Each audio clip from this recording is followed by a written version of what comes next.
Assalamualaikum warahmatullahi wabarakatuh. Alhamdulillah, nahmaduhu wa nasta'inuhu wa nastaghfiruh wa na'udzu billahi min shururi anfusina wa min sayyiati a'malina may yahdihillahu fala mudilla lahu wa may yudlil fala hadiya lahu. Asyhadu an la ilaha illallah wa la syarika lahu wa asyhadu anna Muhammadan abduhu wa rasuluhu la nabiyya ba'dahu. Allahumma shalli ala sayyidina Muhammad. Allahumma sholli wa sallim wa barik alaihi wa ala alihi. Teman-teman, kajian zuhur Masjid dan Masjid Cintai,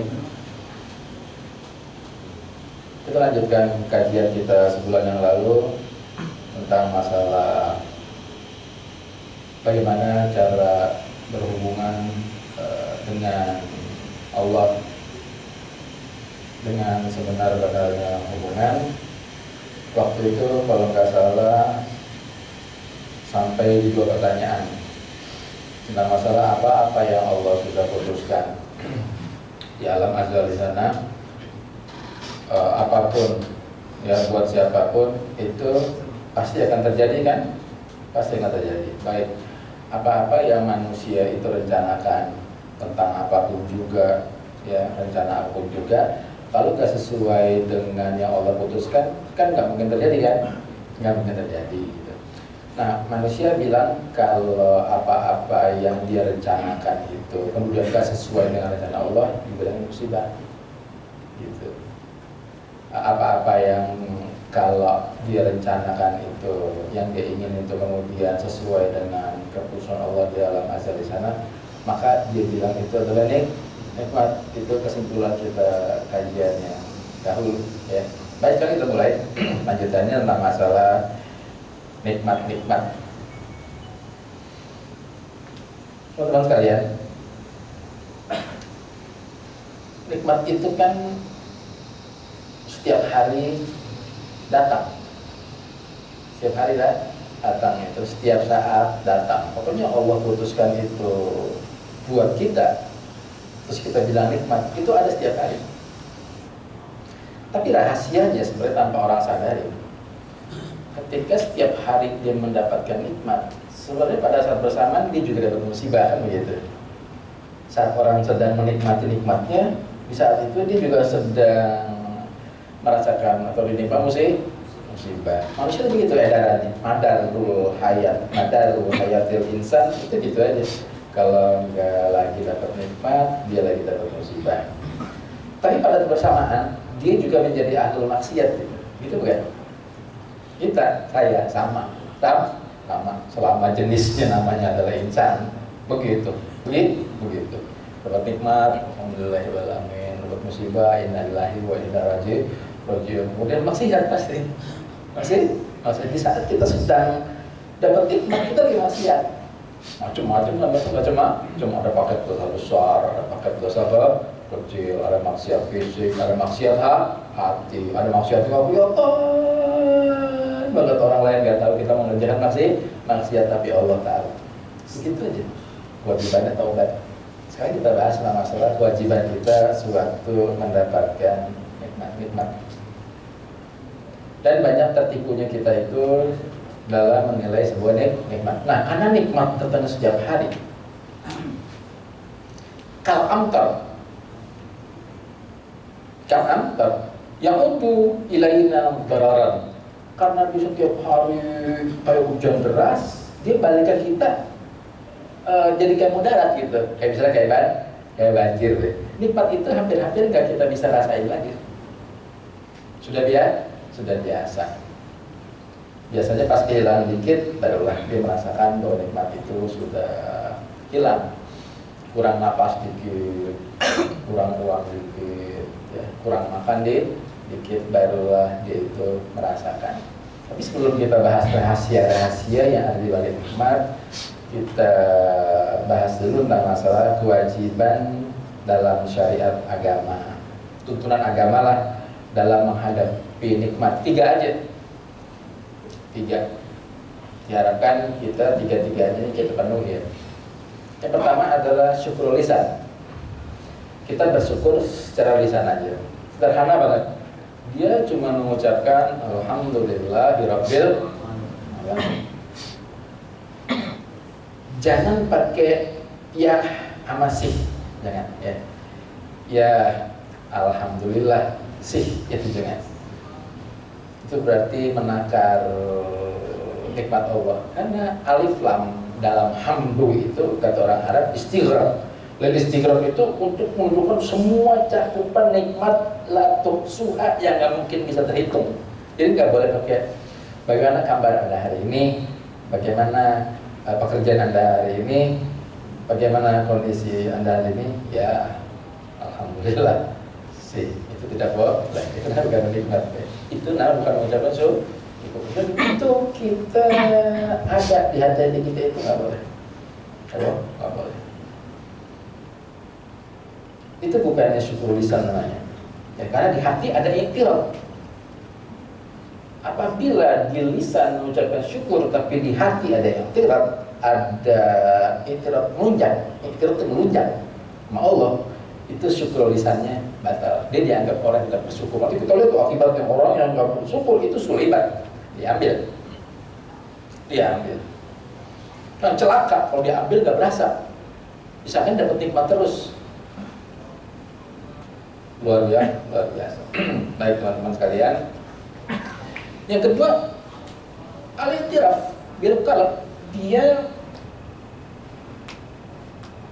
mengakui di hati, jadi nggak i'tiraf gitu, jadi nggak ngelunjak sama Allah, nggak mentang. Dalam hati mengakui bahwa nikmat Allah itu banyak dan nggak mungkin nikmat ini bisa sampai ke kita itu tanpa kendali Allah. Tidak ada pihak yang terlibat sedikit pun dalam kasus ini. Itu iktiraf. Kalau menganggap bahwa ada pihak lain terlibat dalam kasus nikmat, tidak boleh hukumnya. Syirk kun nikmah itu nggak boleh. Mensikatkan Allah dalam kasus bahwa ada pihak lain yang terlibat ketika Allah ngasih nikmat, itu nggak boleh. Iktiraf kita batal. Rasulullah SAW mengajarkan suatu zikir yang bisa dibaca pagi atau petang. Kata Rasulullah, barang siapa yang baca zikir ini, laqad ada syukra yomi, dia berarti telah menunaikan syukurnya hari itu. Apa itu? Allahumma ma asbaha bi min ni'matin au bi ahadin min khalqika faminka wahdaka la syarika lak falakal hamdu walakas syukur. Ada sirik-sirik di situ loh. Unsur-unsur yang kita nggak berasa loh. Sampai siriknya nggak berhala doang. Sirik masalah bahwa ada pihak lain terlibat. Allahumma ma asbaha bi min ni'matin. Ya Allah, saya berpagi-pagi Allahumma asbaha bi min ni'matin, dan mendapat nikmat dari Engkau, au bi ahadin min khalqika, atau yang diantarkan oleh makhluk Engkau, faminka wahdak, dari Engkau saja ya Allah, gak ada orang lain yang punya pengaruh makhluk saya pun, la syarikalah, tidak ada serikat. Ya, syukur jinan itu susah, syukur di hati itu susah. Nyeting di kepala bahwa nggak ada orang lain makhluk yang terlibat, itu yang paling penting. Karena ketika ada makhluk lain masih terlibat, kita jadi nyembah dia nanti. Basa-basi mujamalah, nggak enakan, diatur. Faminka wahdak la syarikalah, la ilaha illallah. Laqad ada syukra yaumi, pada kata Rasulullah, maka orang itu telah menunaikan syukurnya hari itu. Yang ketiga, nah ini dia nih yang banyak berpengaruh dalam hidup kita, selain syukrul lisan sama syukrul jinan, yakni al-qalb yang tarifu bi ni'amillah, bahwa hati kita itu mengaku banyak nikmat Allah, adalah yang dengan tasrifu an-ni'mah ila sabilil ta'ah. Semua yang nikmat yang Allah berikan itu harus ditasrif, harus diarahin itu kanalnya itu ke taat. Apabila ada nikmat yang Allah berikan, lalu kita nyodet kanal baru kemaksiat, habis. Mending kalau Allah ngambilnya itu terus terang, tuh mending, enak teman-teman sekalian. Tapi kalau Allah ngambilnya dengan cara yang halus, karena Allah itu punya nama Al-Latifu, yang rencana-rencananya itu halus, nggak terdeteksi, habis kita, habis. Seakan sehat, seakan taat, seakan saleh, seakan kaya, seakan makmur, seakan sakinah. Bagi orang-orang yang dekat dengan Allah, dia bisa melihat bahwa ini adalah bukan nikmat, Nanti kita bahas di bagian ketiga ya. Kita lanjutin lagi teman-teman sekalian. Baik, kalau nikmat-nikmat fisik yang kita rasain karena setiap hari biasa itu kita jadi kurang begitu bisa mensyukuri nikmat. Hati kita itu kurang dekat dengan Allah. Nah, masalahnya kemudian di sini ada rahasia. Kalau buat nikmat-nikmat duniawi, nikmat-nikmat fisik, kita cepat kita cepat mengenali tanda-tanda hilangnya, gitu kan? Ya, contoh, ketika kita kurang makan, cepat kita namanya rasa lapar. Saya makan. Ya, ketika dia tersedak, kemudian dia langsung minum, saya haus. Ketika dia kekurangan uang, dia langsung berasa bahwa saya kurang uang. Jadi kalau semua nikmat-nikmat di sifat fisik, dia bisa kenalin teman-teman sekalian. Di sini rahasianya. Dia nggak pernah merasakan bahwa sebenarnya ada nikmat yang paling besar, yang lebih besar, jauh dari sekedar nikmat fisik, dan dia nggak merasakan tanda-tanda bahwa itu sedang diambil sama Allah. Sedang diambil. Fisik diambil, silahkan. Musibah itu mah dimensi cuma 5, teman-teman sekalian. Kita udah biasa setiap hari. A'udzubillahi minasyaitonirrajim. Bismillahirrahmanirrahim. Walam nabluwannakum bisyai'in minal khaufi wal ju' wa naqsi minal amwal wal anfus wa samarat, cuma 5. Musibah itu kalau nggak hilang duit, hilang jiwa, rasa takut, kurang-kurang buahan, itu aja. Tiap hari putarnya. Kita siap. Ketika Allah itu mengikop kita, fisik kita berasa bahwa ini adalah musibah, sakit, miskin, bangkrut. Tapi ketika ada satu nikmat yang Allah kasih dan nikmat itu lebih besar, kita nggak berasa, ternyata nikmat itu sudah terus habis. Di situ musibah yang paling besar, teman-teman sekalian. Nikmat apa itu, teman-teman sekalian? Ya. Ganti soalnya. Luar biasa ya, nikmat iman dan nikmat Islam. Baik, sekarang ada gak teman-teman punya tanda pengenalnya? Alamatun naqsiha, punya gak? Teman-teman punya gak instrumen untuk mengenali bahwa nikmat iman, nikmat Islam itu sudah habis? Ya, kalau instrumen fisik kita punya. Terus kalau kita nggak punya instrumennya, ngenalin pakai apa? Kalau kita nggak ngenalin, kemudian kita berhubungan sama Allah udah sejauh apa, teman-teman sekalian? Modalnya itu apa itu? A'udzubillahi minasyaitonirrajim. Bismillahirrahmanirrahim. Yauma la yanfa'u malun wala banun illa man atallaha biqalbin salim. Satu hari di mana anak-anak, kekayaan gak ada gunanya di setor Allah. Enggak, Allah nggak mau setor gituan. Illa biqalbin salim, hati yang salimun minal afat. Selamat itu hati dari penyakit-penyakit. Nah, orang instrumen kita nggak punya, kita ada penyakit yang nggak di dunia, terus kita punya apa, teman-teman? Ya, ini penting kita dari instrumen ini.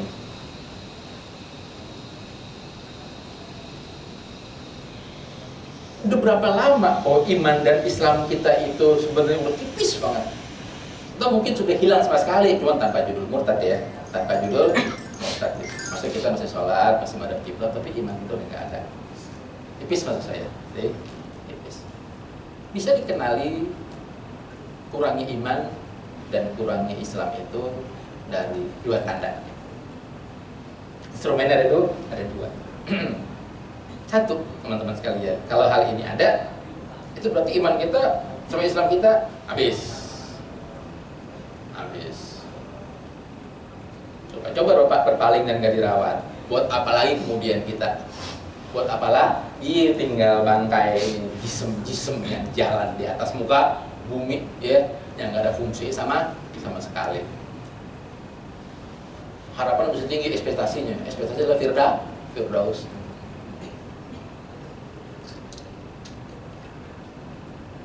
Instrumen pertama adalah yang para ulama bilang itu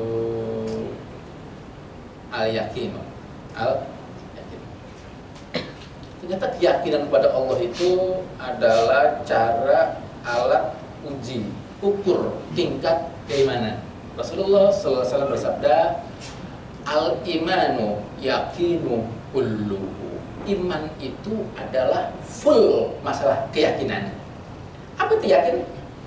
Arti yakin adalah teman-teman sekalian, kita sampai pada derajat melihat kekuasaan Allah. A'udzubillahi minasyaitonirrajim. Bismillahirrahmanirrahim. Alhaakumut takatsur hatta zurtumul maqabir. Kalla sawfa ta'lamuna tsumma kalla sawfa ta'lamun.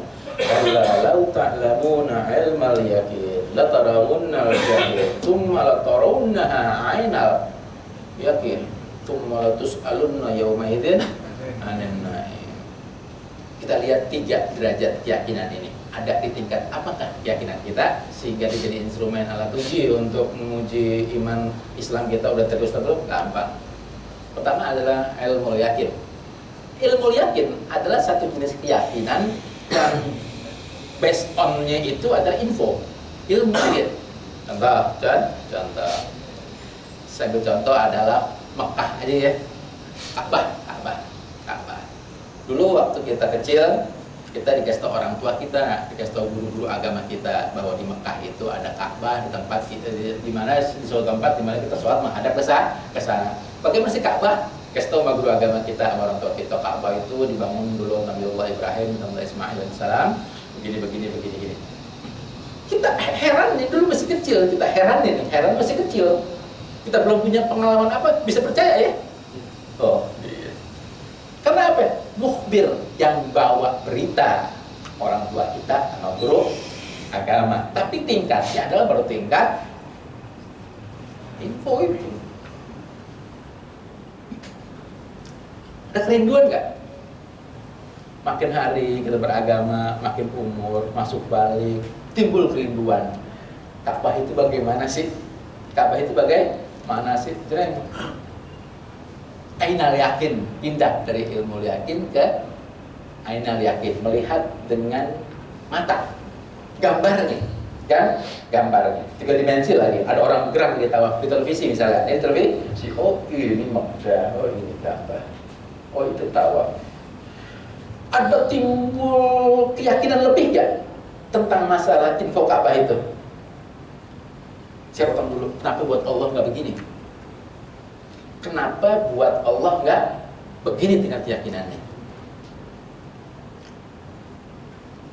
Itu tuh iman Islam tergerus itu membuat keyakinan itu cuman pada tingkat ikhbar tadi aja. Ya saya diinfokan, baca ngaji, saya baca Quran, ada namanya Allah, ya, ada Nabi diutus sama Rasul, Allah ada rukun begitu. Orang Arab bilang laisal khabar kal ayan, kabar gak sama dengan melihat. Baik, dari melihat tambah senang lagi kan, tambah yakin bahwa Ka'bah itu ada. Baik, dewasa, segini, punya uang, berangkat ke sana. Disangka saya televisi berbohong gitu. Disangka saya guru agama saya dulu bohong, dan saya melihat dengan kepala mata saya sendiri. Teman-teman, lihat tingkat perasaannya deh.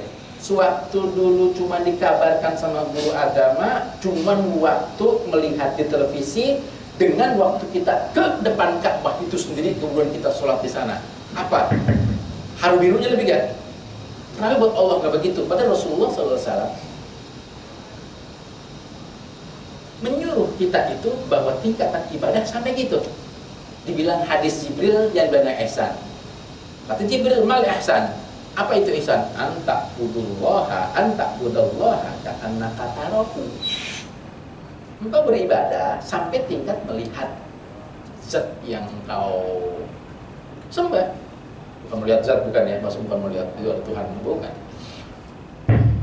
Kata Umar bin Khattab, Sayyiduna, ra'a qalbi rabbi, hati saya melihat Tuhan saya. Lihat Rob saya. Nanti kita ceritakan apa maknanya. Fa'ilam takun tarah, kalau kamu nggak bisa melihat juga, turun aja udah. Muraqabah, merasa diawasi oleh Rob. Nah, kalau kita merasa diawasi, tingkat keyakinan tinggi teman-teman sekalian. Kita nggak bergerak, kita diam, kita nggak berani mengucap sama Allah. Nah, itu alat uji pertama, itu tingkat keyakinan.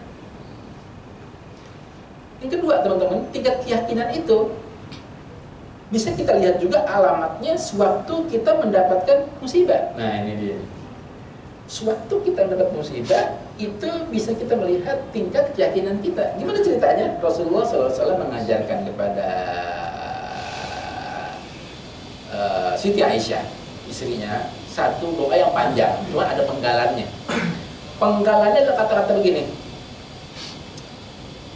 Menurut kasih hafal doa-doa yang ada Allahumma qsim lana, Allahumma qsim lana. Ya, jadi ada Allahumma qsim lana. Terus kemudian minal yakini.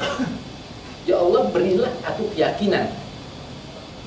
Alladzi tuhawwilu alaina masaiban dunia. Yang dengan tingkat keyakinan itu, maka musibah dunia itu kecil. Ya? Kecil atau tidak terasa ataupun enteng. Orang, teman-teman yang mendapat musibah, kemudian dia berat diri, kemudian dia itu tidak sabar, itu berarti tingkat keyakinan tidak ada, atau imannya dia sebenarnya nggak ada sama sekali. Apa sih tanda waktu kita dapat musibah kemudian kita gak yakin? Gampang. Orang itu keluar suaranya duluan ketika dapat musibah. Seperti kajian kita kemarin kita bilang, orang yang keluar suaranya duluan ketika dapat musibah itu tanda orang gak yakin. Harusnya musibah itu membuat kita diam. Tujuan Allah turunnya musibah agar kita diam. Karena kita terbiasa bergerak mobile ketika dapat nikmat, gitu kan? Orang yang bergerak terus mobile sombong nanti.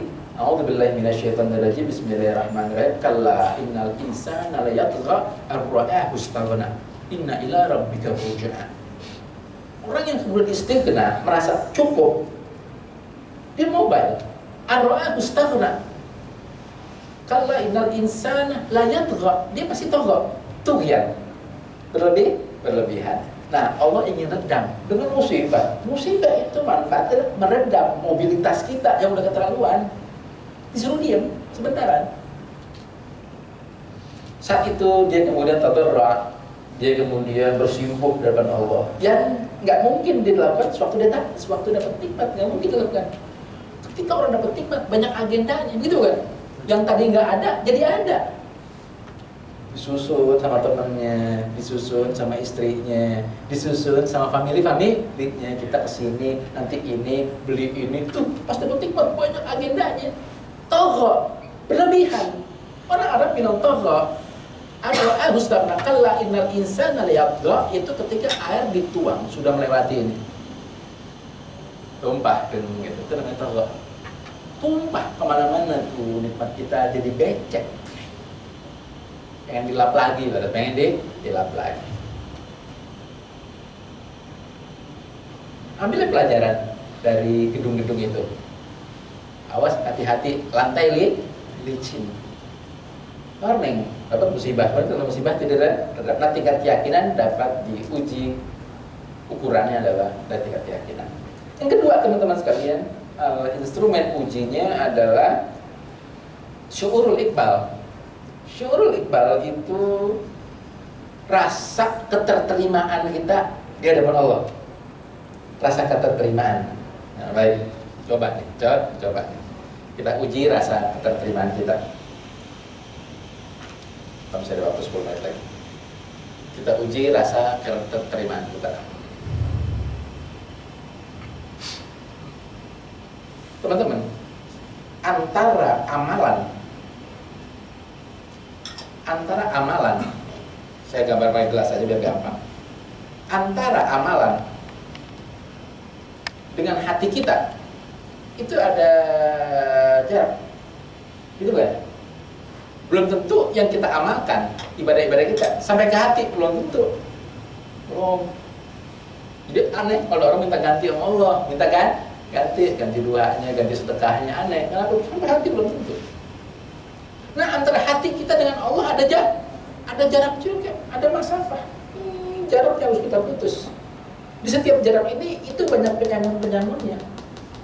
Amalan kita bisa sampai nggak ke hati loh, ada penyambungnya, teman-teman sekalian.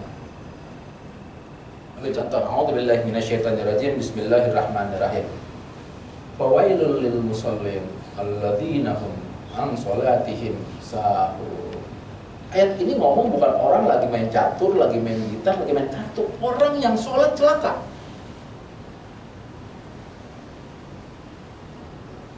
Bukan pas lagi main catur, bukan. Ibaratnya gitu. alladzina an sholatihim sahun, yang waktu sholat sahun dia, sahun ghaflah, nggak khusyuk, itu nggak sampai ke hati, Allah nggak terima itu. Tuh ada jarak tuh, belum sampai ke Allah. Taruh deh tuh sholat sampai ke hati, ada rasa enak, ada rasa manis, halawat, nyampe ke Allah nggak? Karena di sini ada penyakit lain, ujub namanya. Atau nggak ya? Nggak ikhlas, enak aja. Kita tukar sama Allah, kemudian ya Allah saya bersolat, ya Allah saya sudah sedekah, ya Allah sudah apa, mana nikmat, mana ya. Gak ada adatnya. Baik, syukurul iqbal adalah ketika kita mengamalkan satu amalan. Ini tanda uji bahwa nikmat iman Islam kita masih tinggi enggak? Atau jelas?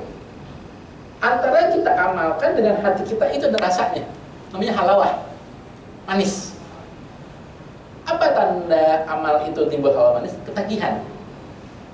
Ngerjainnya enak, nggak capek. Habis ini pengen yang itu, habis duha pengen qiyamul lail, habis qiyamul lail pengen roatif, habis roatif pengen Quran banyak, habis sholat pengen jujur. Terus jadi berdua pengennya begitu. Kalau ada rasa itu berarti amal sampai ke hati timbul rasa manis. Halawah namanya. Kalau itu teman-teman rasakan, alhamdulillah, congratulations, ya, itu bagus. Agenda sini tar dulu deh, agenda bawa kemudian amal itu sampai ke Allah nanti kita bahas belakangan. Penting sampai ke hati dulu. Kalau itu ada halawah, itu namanya syukurul iqbal. Ketika teman-teman ketagihan, ketika teman-teman itu akhirnya nggak mau nurunin tangan ketika berdoa, ketika teman-teman berkeluar air mata ketika minta sama Allah, itu berarti amalan itu sampai ke hati. Itu tanda iman dan Islam kita itu masih bagus. Rawat terus, rawat, hati-hati, tetap berusaha di sini. Di jarak antara dengan Allah.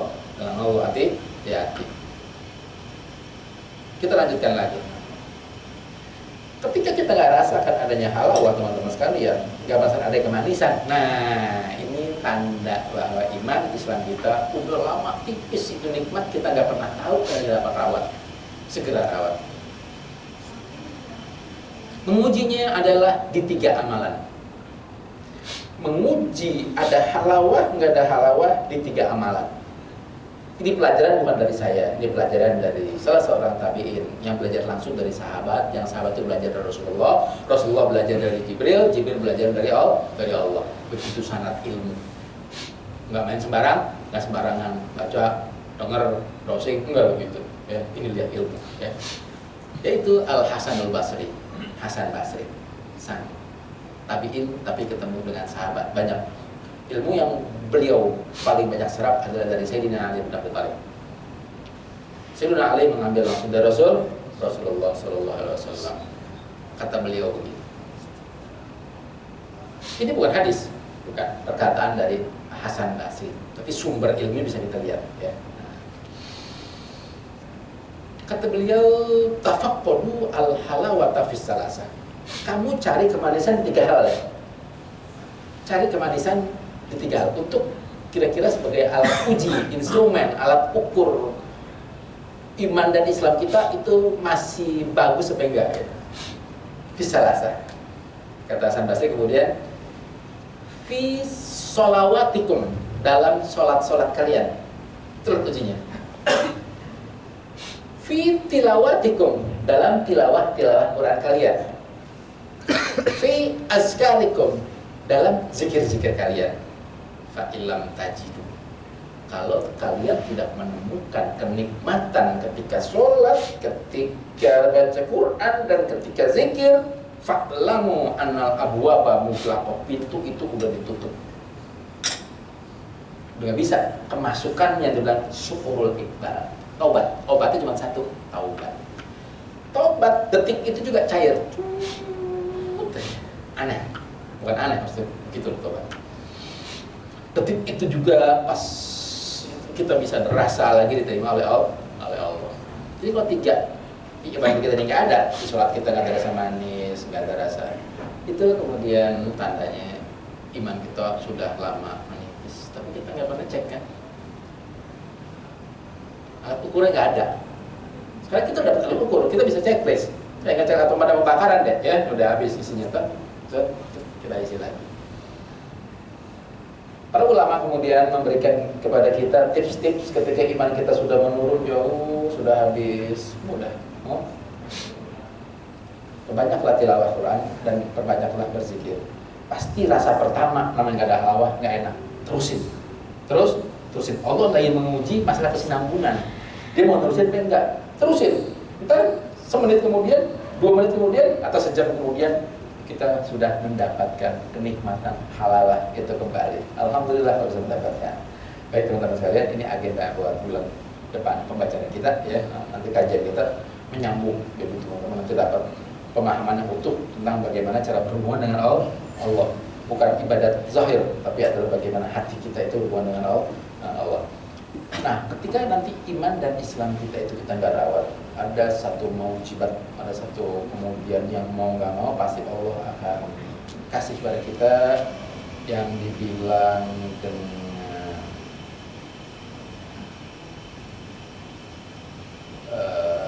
pengambilan.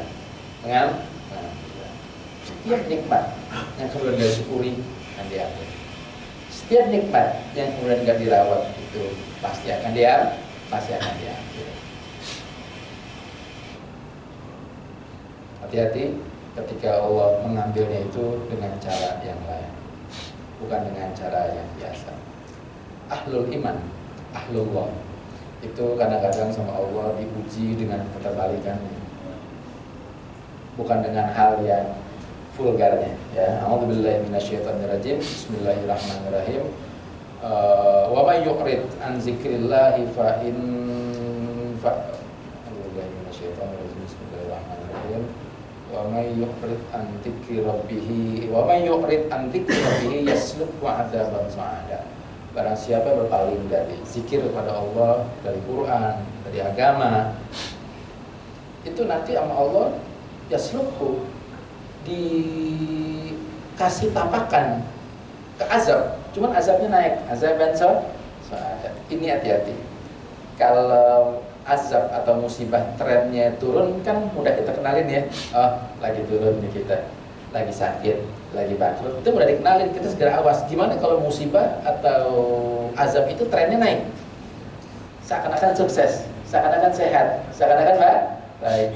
Ini dia, untuk sampai tingkat kematangan tertentu dia dalam jelek adabnya kepada Allah, kemudian dia akan hancur. Itu yang kita bahas nanti buat bulan depan, ketika nikmat iman dan nikmat Islam itu adalah diambil sama Allah. Sebelum saya akhiri, tanda mengenalinya adalah semua harta kita, semua kepemilikan kita, anak kita, istri kita, apa yang ada pada kita itu memecah hubungan kita sama Allah, memecah. Jadi kalau kemudian semua yang ada tadi itu hubungan kita sama Allah pecah itu masuk pun kita nggak sholat lagi, bukan? Kita nggak sholat itu pecah hubungannya. Rasa tadi itu nggak ada karena terlalu sibuk dengan hal demikian. Itu hati-hati. Itu hati-hati, yang kita pegang tadi itu adalah bukan milik kita, itu adalah batu ujian. Segera, bukan buang, segera. Kemudian kenalin. Kemudian kita bersyukur, mudah-mudahan Allah akan berikan kita baik-baik saja. Subhanallah yang Assalamualaikum warahmatullahi wabarakatuh.